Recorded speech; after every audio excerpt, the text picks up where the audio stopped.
ආයුබෝවන් මේ YJ Happy Kids.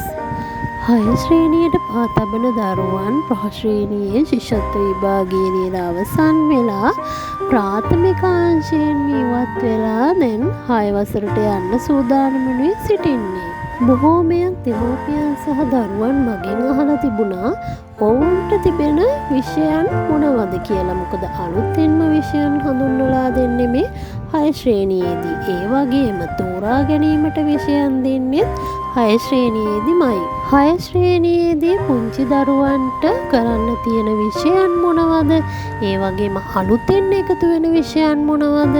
මේ විෂයන් වල අන්තර්ගත පාඩම් මොනවද කියලා අපි චුට්ටක් බලමු අද. ඉතින් දුවේ පුතේ මේ තමයි 6 ශ්‍රේණියේ දරුවන්ගේ නව විෂය නිර්දේශය.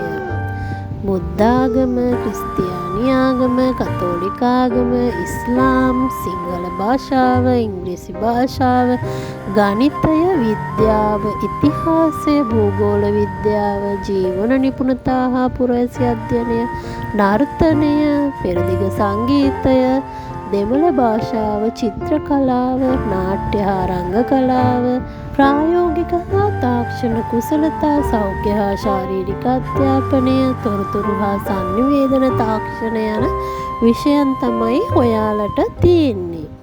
ඒ අතරින් අනිවාර්ය විෂයන් ආගම, සිංහල භාෂාව, ඉංග්‍රීසි භාෂාව, ගණිතය, විද්‍යාව, ඉතිහාසය, භූගෝල විද්‍යාව, ජීවන නිපුණතා හා පුරවැසි අධ්‍යාපනය, දෙමළ භාෂාව, ප්‍රායෝගික හා තාක්ෂණ කුසලතා, සෞඛ්‍ය හා ශාරීරික අධ්‍යාපනය, තොරතුරු හා සංනිවේදන තාක්ෂණය යනුවෙන් විෂයන් 12යි.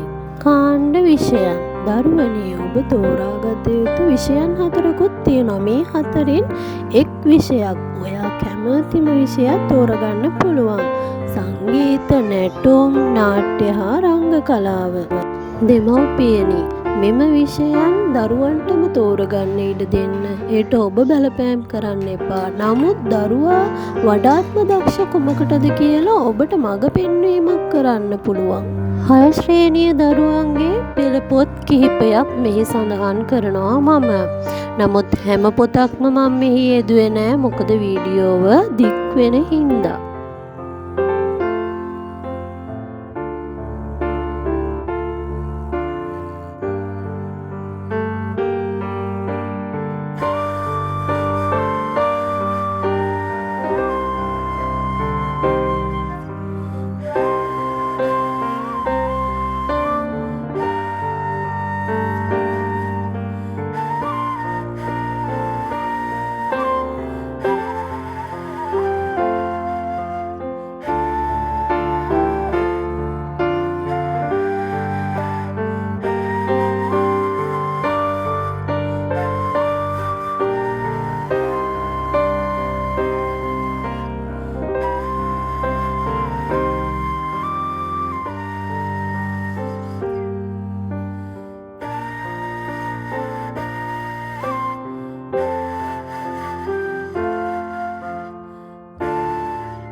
ඉගෙන ගන්න දරුවන් එදිනෙදා ජීවිතයේ කළ යුතු දේවල්.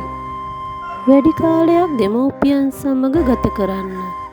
ආගමානුකූල වතාවත් වල යෙදෙන්න. බෞද්ධ අය, ක්‍රිස්තියානි දරුවන්, ඒ වගේම හින්දු දරුවන්, ඉස්ලාම් දරුවන් ඒ ආගමට අනුකූලව වන්දනාමාන කරන්න. භාවනා කරන්න. භාවනාව කියන්නේ දැන් සෑම ආගමක දරුවන්ට උගන්වන හොඳ ක්‍රියාවක්. ඉතින් මේ හින්දා හැම දරුවෙක්ම විනාඩි 5ක් හෝ භාවනා කරන්න. සින්දු අහන්න, සින්දු කියන්න, වේග රිද්ම සින්දු වලට නටන්න. අනිවාර්යෙන්ම මනස වර්ධනය වෙන ක්‍රීඩාවක් වගේම හොඳට දුවලා පැනලා සෙල්ලම් කරන්න. පාඩම් කරන්න අමතක කරන්නත් එපා ඉතින්. පෙළ පොත් හොඳින් කියව ගන්න. ගණිතය අපහසුයි කියලා හිතන ගැටලු නැවත නැවතත් කරන්න. ඉංග්‍රීසි අමාරු වචන අකුරු සමග නැවත නැවත ලියන්න. තේරුම් මතක තියාගන්න. වෙනමම පොතක් අරන් ඒවා ලියන්න. දරුවනේ ඔයාලා තරඟ කළ යුත්තේ එහා ගෙදර ළමයට වඩා ලකුණු ගන්නවත් පන්තියේ පළවෙනියට වඩා ලකුණු ගන්නවත් නෙවෙයි. ඔයා තරඟ කරන්න ඕනේ ඔයා සමගමයි. ගියවරට වඩා මෙවර ලකුණු වැඩියෙන් ගන්න. කිසිම විභාගයක් අමාරු නැහැ. අපහසුත් නැහැ. දිනන්න පුළුවන්මයි. අවසානයේ තෙක් නරඹපු හැමෝටම බොහොම ස්තුතියි. මෙවැනි වීඩියෝ නරඹන්න මගේ channel එක subscribe කරන්න.